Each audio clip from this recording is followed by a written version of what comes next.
আজ থেকে ত্রিপুরা মধ্যশিক্ষা পর্ষদে এই বছরের উচ্চ মাধ্যমিক পরীক্ষা শুরু হয়েছে। প্রথম দিনে উচ্চ মাধ্যমিক এবং মাদ্রাসা ফাজিলের পরীক্ষার্থীরা ইংরেজি পরীক্ষা দিয়েছে। দুপুর 12টায় শুরু হয়েছে এই পরীক্ষা। প্রসঙ্গত, এবছর মাধ্যমিক পরীক্ষায় ছাত্রছাত্রীর সংখ্যা 32,404 জন।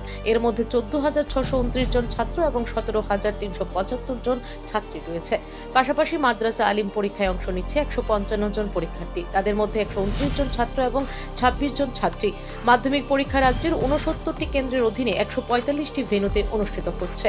অন্যদিকে উচ্চ মাধ্যমিক পরীক্ষায় মোট 26,411 জন শিক্ষার্থী অংশগ্রহণ করেছে। এর মধ্যে 12,246 জন ছাত্র এবং 14,164 জন ছাত্রী রয়েছে। তেমনি মাদ্রাসা ফাজিল পরীক্ষায় মোট 85 জন পরীক্ষার্থী অংশ নিচ্ছে। এর মধ্যে 58 জন ছাত্র এবং 27 জন ছাত্রী। উচ্চ মাধ্যমিক এবং সমমানের পরীক্ষাগুলি রাজ্যের 62টি কেন্দ্র এবং 99টি ভেন্যুতে অনুষ্ঠিত হচ্ছে। 2026 সালের আজকে উচ্চ মাধ্যমিকের পরীক্ষা শুরু হচ্ছে ত্রিপুরা মধ্যশিক্ষা পর্ষদের। আমাদের উচ্চ মাধ্যমিকের জন্য সারা ত্রিপুরায় মোট পরীক্ষা সেন্টার আছে 62টা আর ভেন্যু আছে 99টা। আর উচ্চ মাধ্যমিকে মোট পরীক্ষা দেবে 26,502 জন। তার মধ্যে ছেলেদের সংখ্যা 12,357 আর মেয়েদের সংখ্যা 14,145।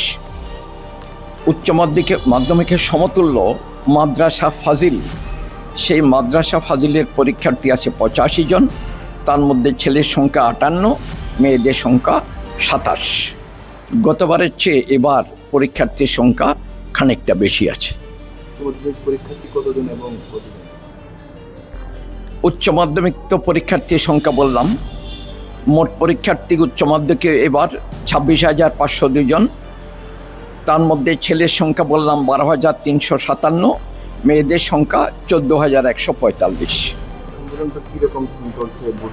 পরীক্ষা শুরু হয়ে গেছে এই চারিদিক থেকে। যেটা আমি বর্তমানে একটা পরীক্ষা সেন্টারে এসেছি দেখতে, সবার কাছ থেকে খোঁজ খবর, আমাদের সামগ্রিক স্টেটের খবর, পরীক্ষা খুব সুন্দর ভালোভাবে শুরু হয়ে গেছে।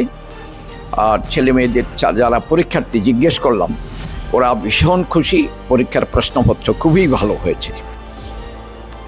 আপনাদের যারা আছেন প্রত্যেকে পরীক্ষার ব্যাপারে যারা শিক্ষক শিক্ষিকা আছেন অত্যন্ত যত্ন সহকারে ছেলেমেয়েরা যেন পরীক্ষা দিতে পারে চেষ্টা করে দেখবেন। আর অভিভাবক অভিভাবিকা আপনারা চারিদিক থেকে আপনাদের ছেলে মেয়েদের সহযোগিতা করে যাবেন। ধন্যবাদ সবাইকে। এদিকে মুখ্যমন্ত্রী অধ্যাপক ডক্টর মানিক সাহা বোর্ড পরীক্ষায় অবতীর্ণ শিক্ষার্থীদের আন্তরিক শুভেচ্ছা জানিয়েছেন। মুখ্যমন্ত্রী সামাজিক মাধ্যমে লেখেন, এই গুরুত্বপূর্ণ পরীক্ষা তোমাদের জীবনের এক নতুন অধ্যায়ের সূচনা। আত্মবিশ্বাস, অধ্যবসায় এবং ইতিবাচক মনোভাব নিয়ে এগিয়ে চলো। তোমাদের পরিশ্রম যেন সাফল্যে পরিণত হয় এবং উজ্জ্বল ভবিষ্যতের পথে দৃঢ় পদক্ষেপ স্থাপিত হয়, এই শুভকামনা রইল। Bureau report, PB north east.